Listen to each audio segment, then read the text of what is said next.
Practice Test 7. Listening Test Part 1. You will hear short conversations. After you hear each conversation, you will be asked a question about what you heard.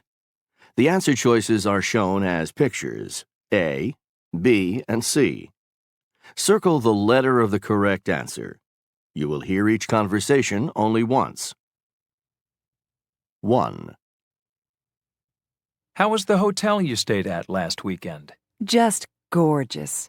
It was on the shore of a beautiful lake with snow-capped mountains in the background. Sounds great. I know. But unfortunately, our room was at the back, overlooking the parking lot. What could she see from her room at the hotel?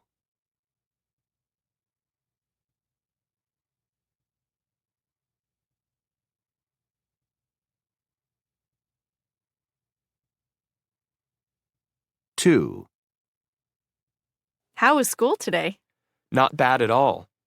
What you see before you is the picture of a brilliant student who passed last Friday's history test with flying colors. What happened to him at school?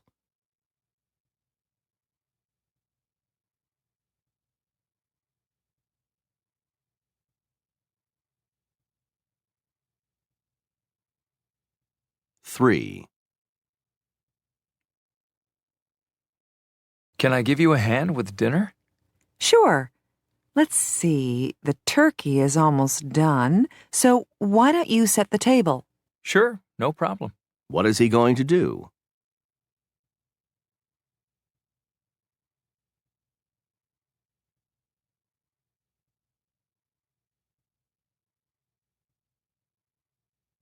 Four. Isn't it time you had your car serviced? You're right. I'll get it done tomorrow. What is she going to do?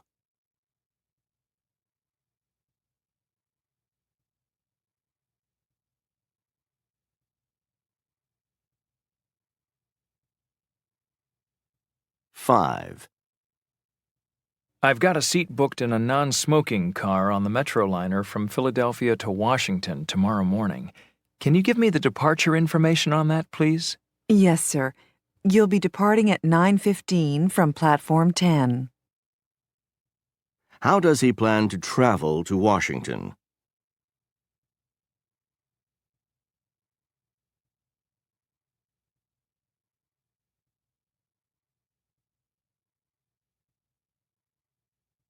Six. Can you get the map out of the glove compartment? I want to check what exit we should get off at. I don't see it anywhere. Are you sure you had it when we left? Yeah, but I must have put it in the trunk. I'll pull over at the next rest stop and have a look. Where does he think he put the map?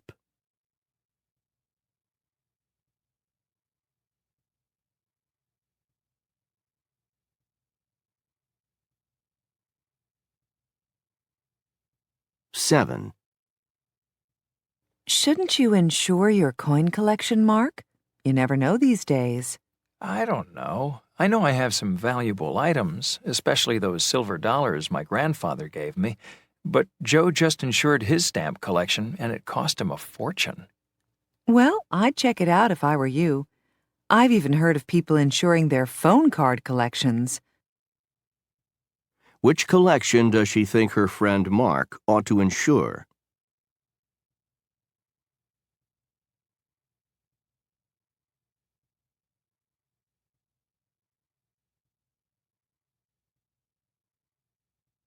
Eight.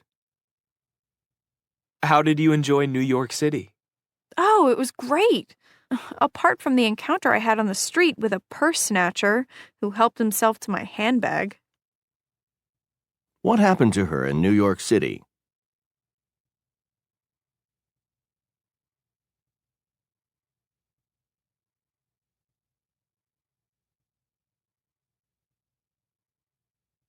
Nine. We're going to miss the start of the meeting if this keeps up. There's only one lane open and the traffic is backed up for miles. I swear, this is the last time I drive over this bridge in rush hour. Where are they?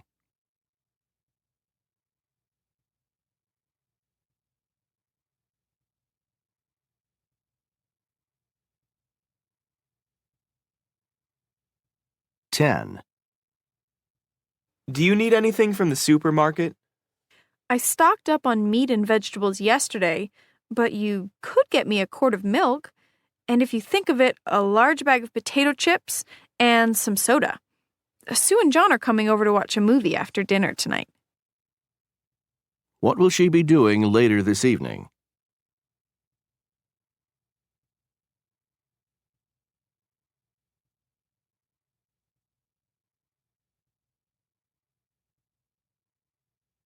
Eleven. What's on my schedule this morning, Ms. Jones? Let's see. At 9, you've got a meeting with the editorial department, which should last till 10. Then the sales manager is coming down at 11:15 to go over the latest circulation figures, and then there's a meeting at 11:30 to go over front page headlines for the afternoon edition. Where do they work?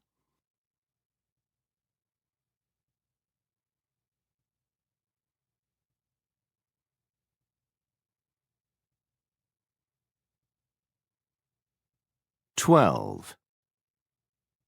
Martha said the vacation was great. She even rented a jet ski one day, and apparently she loved it. Amazing. She said they were going to a center where they had all kinds of water sports, water skiing and that kind of thing, but I never thought she'd actually try any. She liked it so much that she's signed up to take surfing lessons next month. Which sport did Martha try during her vacation?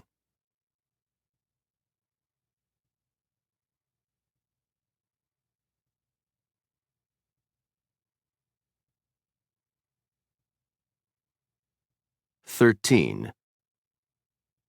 Have you seen Johnny? It's awfully quiet around here. He's upstairs, taking a nap. What is Johnny doing?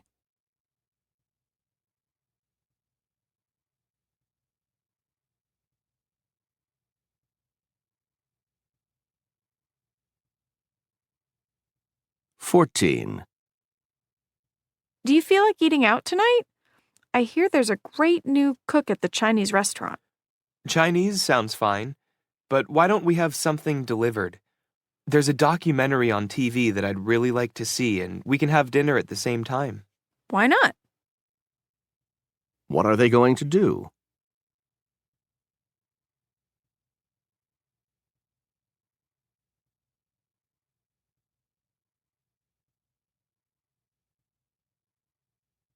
Fifteen. Look at you, grinning from ear to ear. What happened? Guess who got a promotion and a raise at work today? How does she feel?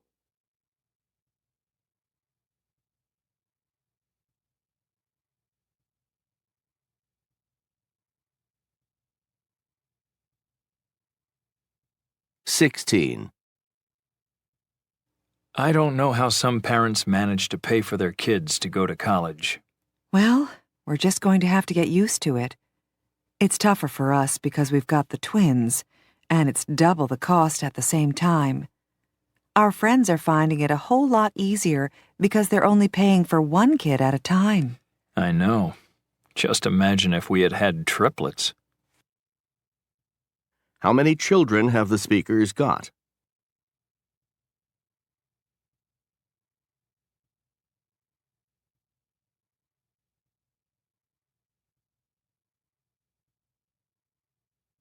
Seventeen. Hello?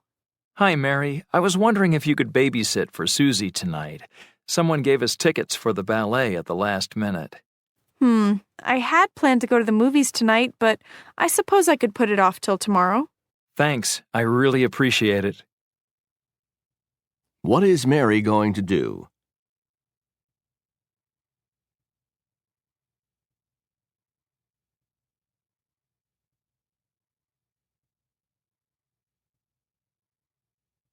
18. How's your new apartment? I love it.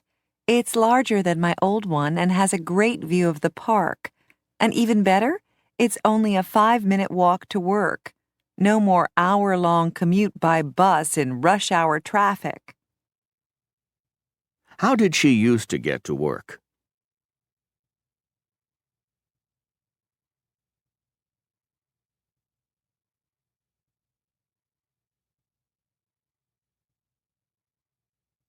"19.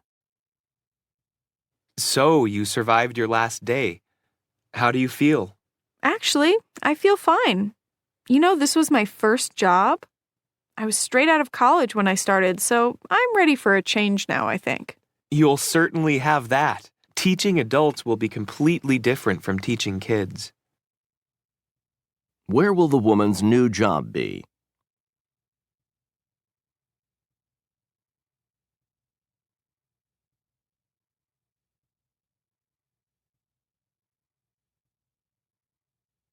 "20. Hey, we've got exactly the same microwave. How much was yours? I got it at a half-price end-of-summer sale. It was originally $99.99. Lucky you.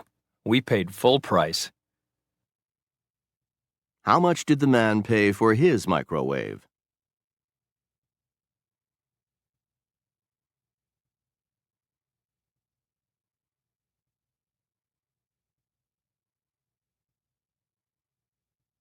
"21. What did we ever do without automated teller machines? It's so convenient to be able to get money anytime you need it. And it sure beats standing in line in the bank, like we used to do in the old days. Remember? Where are they?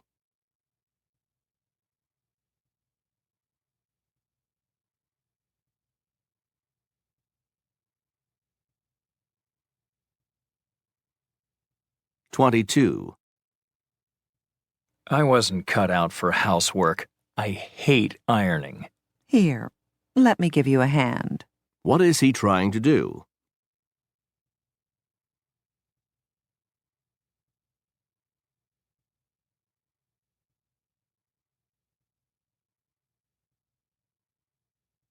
"23.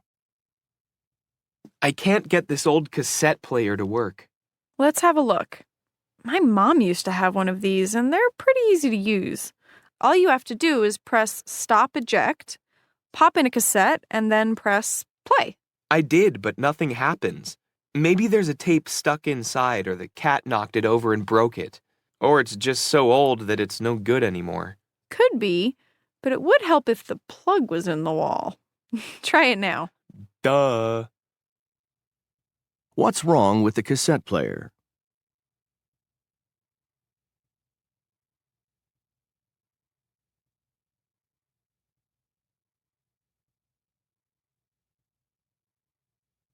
"24.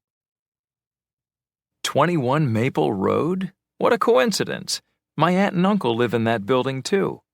Well, since you already know the address, let me give you my new phone number. Hold on a minute. Let me write it down. What is he going to write?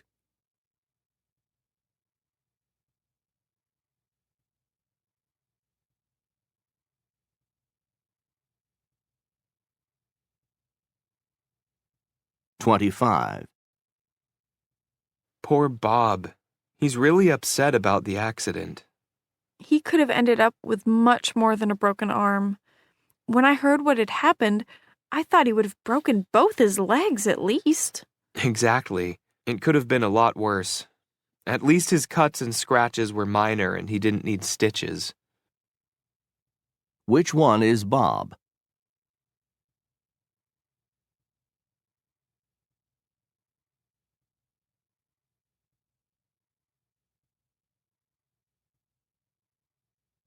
"26. Does this vending machine take paper money as well as coins? Yes, coins go in the 3 small vertical slots, and bills go in the horizontal slot just underneath. The instructions are written just above the coin slots. See? Which machine is she describing?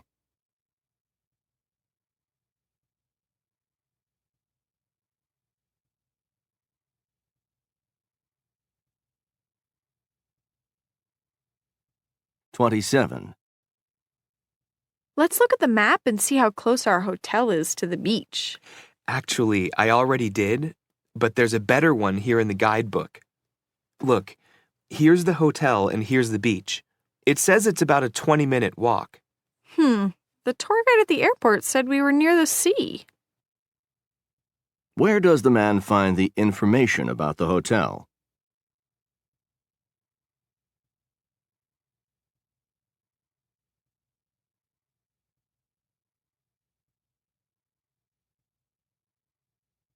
"28.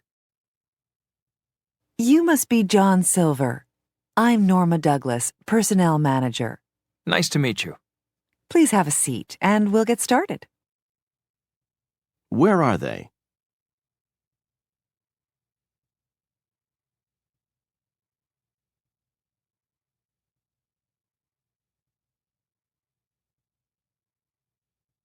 "29.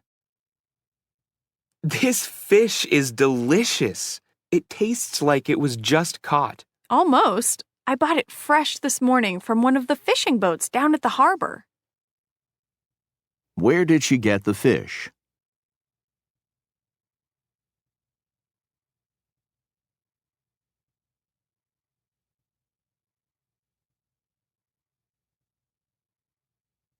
"30.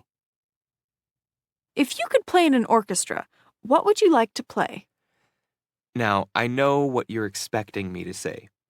You think I'd like to play the double bass or some other big instrument like the grand piano? But you're wrong. What I'd really like is to be a violinist. What instrument would the man like to play?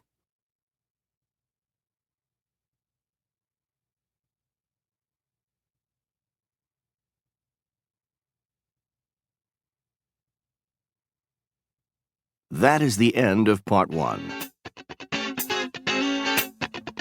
Practice Test 7. Listening Test Part 2. Imagine you are listening to the radio. You are going to hear someone from a radio station interviewing 3 people at the Alaska Bald Eagle Festival in Haines, Alaska. First, you will hear about the background of the festival. Next, you will hear about some of the highlights of the festival. Finally, you will hear from a nature lover who is attending the festival.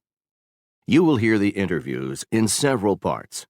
After each part, you will hear some questions. There are 3 answer choices for each question. You should select from the 3 answer choices the best answer to the question. If you want to, you may take notes in your book as you listen. Now you will hear the beginning of the first interview. For this part, there will not be any actual test questions. The questions that follow this part are examples only. Hi, I'm Aaron Pauling, reporting live from the Alaska Bald Eagle Festival in Haines, Alaska. For those of you unfamiliar with Alaskan geography, that puts us about 80 miles, or 130 kilometers, northwest of Juneau, the state capital.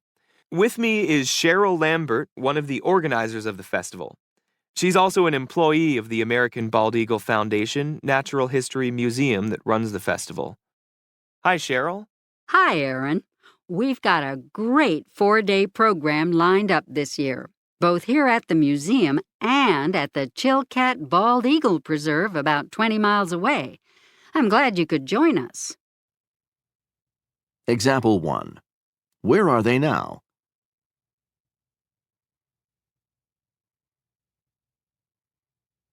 The answer is C, at a museum.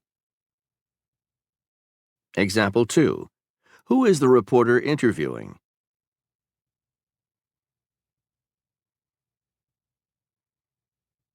The answer is B, an organizer of the festival. Now we will continue this interview. Remember, after each section of the interview, you will hear some questions. The sections are separated by double lines. You will have 12 seconds to mark your answer to each question.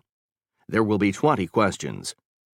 Are there any questions before we begin? First of all, Cheryl, I'm sure our overseas listeners are wondering what the big deal is about bald eagles. Why are they so special to Americans? And why is this part of Alaska the ideal place to celebrate them? 2 good questions. Let's tackle them one by one. First, what's the big deal about bald eagles? Well, that's easy. For starters, the bald eagle is the national bird of the USA and one of the country's most recognizable symbols. And it's been that way since the early days of the nation back in 1782. Legend has it that Ben Franklin disagreed with this choice, referring to it as a bird of bad moral character, too lazy to even fish for itself. But apparently almost all of the other founding fathers were behind the bird, choosing to adopt it as a symbol because of its enormous strength, speed, and majesty. In truth, the bird's a magnificent creature. When fully grown, it can reach a standing height of between 1 meter and 1.5 meters, and its wingspan is huge, usually between 1.8 and 2.4 meters. Is it really bald? Of course not. In fact, far from it. Your average fully grown bald eagle has about 7,000 feathers. But it's the white coloring of the head feathers that is what gives the bald eagle its name. 31. Why is the bird called a bald eagle?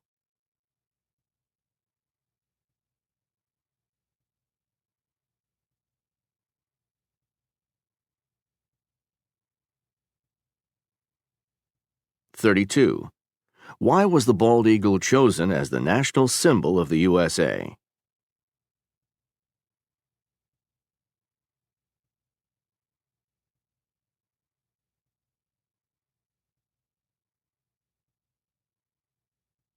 So, what about my second question? Why is this part of Alaska the ideal place to celebrate them? Well, experts say that about 50,000 bald eagles live in Alaska. That's roughly double the number that live in the Canadian province of British Columbia, the second most popular bald eagle population in North America. And this part of Alaska has a particular claim to fame. What's that? Well, it's round about now, every year in the middle of November, that between 3,000 and 4,000 bald eagles get together for a celebration of their own. Something that we locals like to call the Gathering of the Eagles. And believe it or not, the focal point of the gathering is a spot about 20 miles from here, along a 5-mile stretch of the Chilkat River, right in the middle of the Chilkat Bald Eagle Preserve. The preserve has a large concentration of bald eagles all year round, but when it's time for the annual gathering, it's a sight loyal nature lovers don't want to miss. That's why the American Bald Eagle Foundation always holds its festival at this time of year, to coincide with the peak of the gathering. 33. About how many eagles are in the Chilkat Game Preserve at this time of year?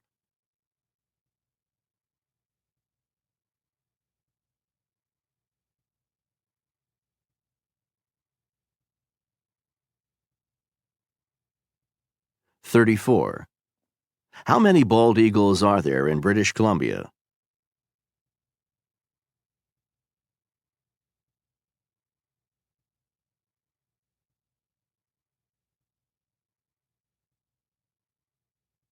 (35) What point does Cheryl make about the gathering of the eagles?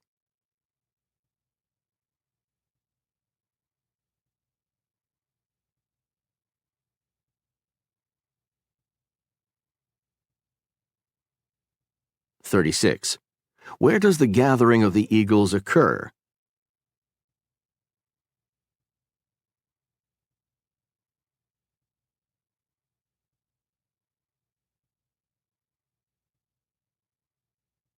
Okay, now you've got me curious. How do the birds know when it's time to gather? Surely no one sends them an invitation. No, I don't think so. Let's just call it instinct, or just plain bird sense. The short, non-technical explanation is that this 5-mile stretch of river is shallower and rockier, and therefore significantly warmer at this time of year than other rivers in the area, many of which have already frozen over. Remember, this is Alaska, and it gets cold up here. The waters in the area we're talking about can be 10 to 20 degrees warmer than the water in other rivers in the area. That makes it a perfect place for a late-season salmon run. That's when salmon swim upstream to lay their eggs. As you probably know, they don't get to swim downstream again. After they lay their eggs, they die. Apparently, the eagles have figured this out, and so they gather here to feast on the dead fish. From everything the experts have seen, it's the largest seasonal gathering of bald eagles anywhere in North America, or in the world, for that matter. There's a similar festival celebrating a gathering of bald eagles on the Skagit River in Washington State, much further south, but the numbers just don't compare. We're talking 3,000 to 4,000 birds up here compared to only 300 to 400 in Washington State. That's 10 times as many. 37. Why are salmon attracted to this part of the Chilkat River every November?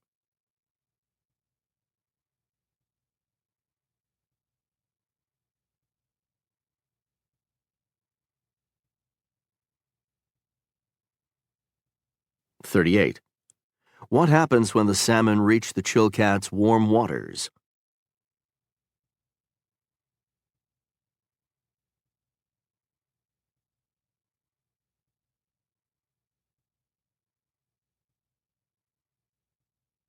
(39) Why do the eagles gather at this time of year?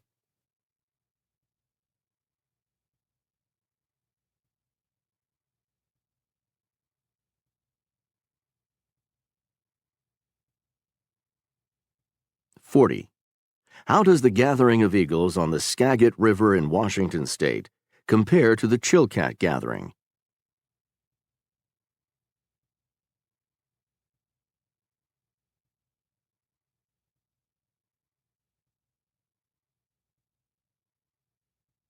Okay, now let's talk to our second guest, Ron Horn, a local wildlife photographer who was just named as the festival's Photographer of the Year.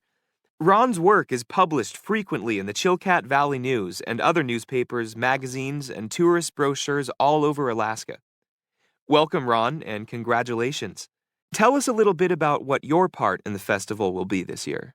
Well, Aaron, I'll be doing pretty much what I've been doing the last 10 years or so, and that's teaching several full-day photography workshops out at the preserve. As Cheryl mentioned earlier, the festival runs for 4 days, Wednesday through Saturday of this week. I'll be heading out from the museum at 7:30 a.m. on days 2 and 3 with a group of about 20 interested folks each session. It's a great chance for folks to work on their photographic technique and learn some of the tricks that us pros use. Needless to say, with the gathering of the eagles at its peak at this time of year, there's also plenty of opportunity for everyone to get some really dramatic shots. 41. How often does Ron offer his photography workshop during the festival?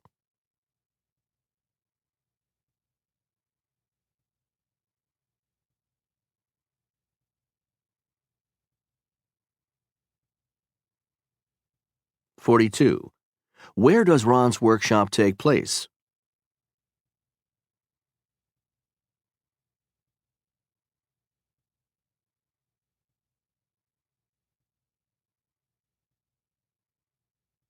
What else goes on at the festival? From what I can see from the program, it seems to have a serious educational tone to it. It's not as lighthearted a celebration as, say, a country fair or some of the other social and cultural celebrations that take part over the course of the year. Wouldn't you agree? Absolutely. One of the main goals of the festival is to make people aware of the area's wildlife and ecology. To that end, we've invited a number of leading naturalists and bird specialists who will be offering a great series of lectures, workshops, and discussion sessions right here at the museum. But it's not all serious business. There's entertainment every evening, and as you'd expect, there's a strong outdoors component. We've included plenty of time for guided excursions out to the preserve so everyone can see for themselves what the gathering of the eagles is all about. In fact, there are 2 excursions a day, so anyone who purchases a festival pass has 2 chances a day to get out to the preserve, and kids under 12 come along for free. 43. How does Ron characterize the main tone of the festival?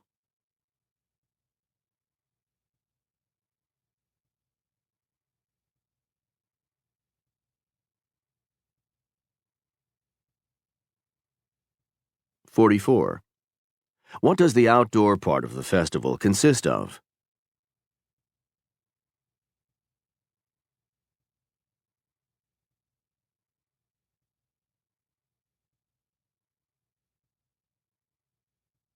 Well, Ron, it sounds like a really worthwhile event.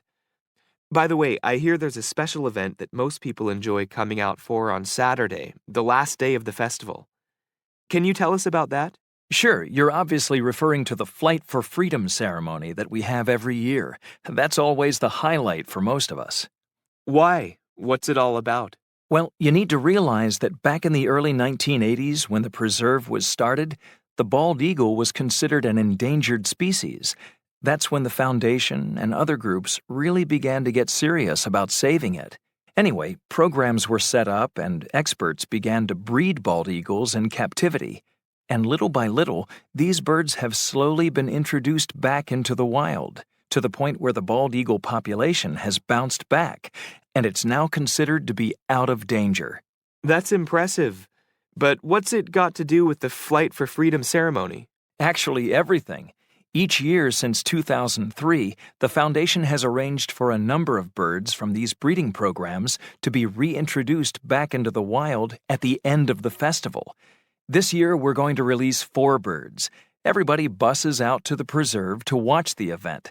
And the fun thing is that an auction is held to determine who gets the honor of releasing each bird. You're kidding. You mean you actually auction the birds off? Well, not the birds themselves, but the privilege of letting them go free. Whoever bids the most money for each bird gets to open the cage and encourage the bird to fly to freedom. It's thrilling to watch and a great way to raise extra money for habitat improvement projects and statewide educational programs. 45. When were programs set up to breed bald eagles in captivity?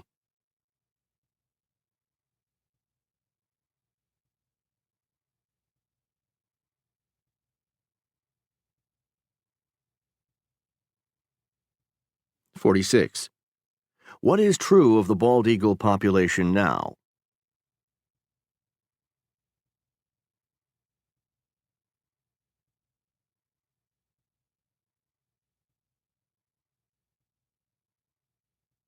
(47) What's special about the birds that are released during the Flight for Freedom ceremony?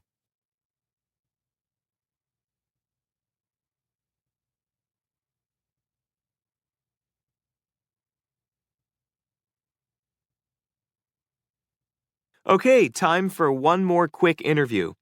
With me now is Katie Adams, a New York City girl who's been traveling around Alaska since early summer. Katie, I know you're a wildlife lover.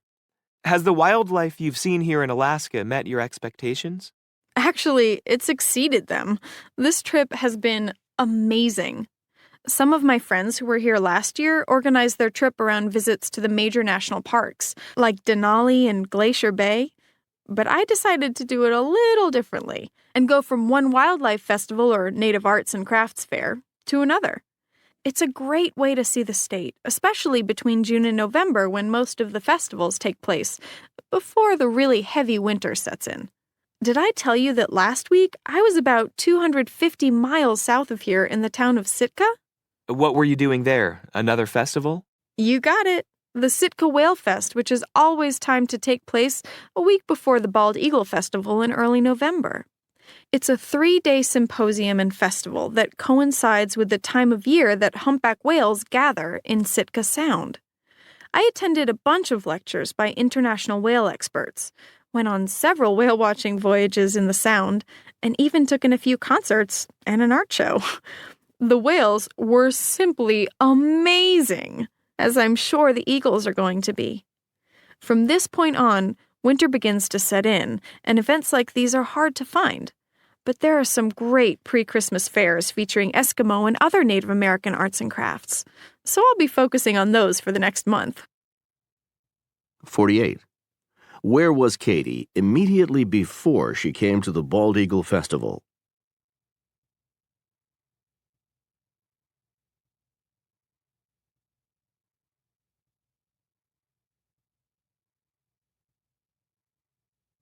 (49) What is true about the Sitka Whale Fest?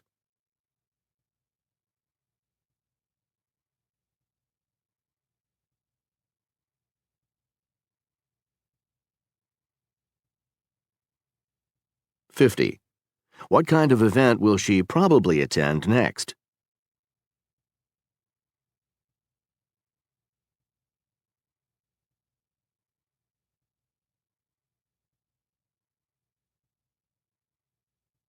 'That is the end of the listening test.